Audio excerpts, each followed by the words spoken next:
Good morning, everybody. So far, we've seen how the Sweaty Prize likes to pursue domestic abuse victims, clients of his that are vulnerable, that he can bully and manipulate and threaten, both directly and often in an implied manner. But you know, he also likes to pursue women at work. And when discussing things with them, he'll often want to go down that road, as he calls it, which would then lead to his fantasies. And we have one such person next. This is Susan Sampson, 36-year-old social worker with the Children Protection Unit, and her offices, she works in offices at the Calumet County Human Services in the same building as the District Attorney office. So she does have some contact with Ken Kratz during her work, and in fact she first highlighted misgivings about Ken Kratz early in 2010. But in fact, she had to be asked to come forward by her supervisor, Beverly Schellenberger, after two of Susan's colleagues had also mentioned Ken Kratz's inappropriate interaction with female employees. This first came to light when an official of the Children's Court Initiative was basically conducting an assessment of how different departments and offices work and interact together. So the first instance of Susan Sampson realising that there was something seriously wrong with Ken Kratz was a court proceeding a year previously, in October 7th, 2009. In the morning of that court proceeding, I should explain that Susan Sampson was being called as a witness in this case because it was a child custody case. In the morning, Ken Kratz had completely inappropriate blurted out the fact that, you know, he wanted to get this trial done and over with because he was going to go to Las Vegas and have big-breasted women serve me drinks. Then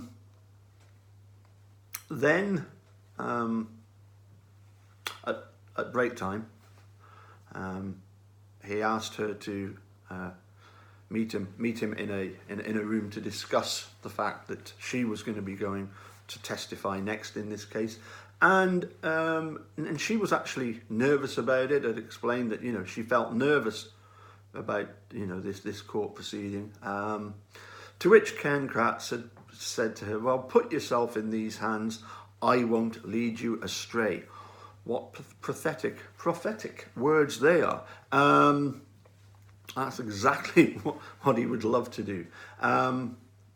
Susan replied with, "You wouldn't lie to me," to which, in typical Ken Kratz, crass verbiage, I'm going to change the word, you know what the word is, he said, "I won't ejaculate in your mouth." To which Susan was quite surprised, said, "What?" To which Ken Kratz, just blasé, "You know, that's a line that guys tell girls." Whether or not he thinks that's funny, whether or not he thinks that he's trying to portray himself as somebody who's a man of the world, you know, loads of life. He likes to go on about the fact that he knows all about these life experiences. He also likes to tell everybody, obviously all the time, about the fact that, you know, he's this wonderful prosecutor person. but it's just bizarre, isn't it? It's so offensive. It's something that we've noticed is still there. If Ken Kratz claims that he's had therapy for it, well, Ken, you need to claim your money back because it ain't working. Remember when he said to the guy that was asking him I think it goes by the name of AC on Twitter, and he refers to, what do I need a coroner for? They just come along and kick the body and say they're dead. He's just got a deranged mind that if he thinks that's appropriate, say he really does need to get his money back from whatever therapists he claims to have gone to, because we are definitely not of the opinion that he's ever sought treatment, or that he would he would ever benefit from any treatment. He's definitely beyond any of that kind of repair. We then find out a little bit in the Wisconsin DOJ report that Susan hadn't come forward with this information for a year because she didn't think that anything would get done about Ken Kratz. And to support that, the fact that she didn't think that anything would be done, her life would be made miserable at work. In March of 2010, a law firm investigated these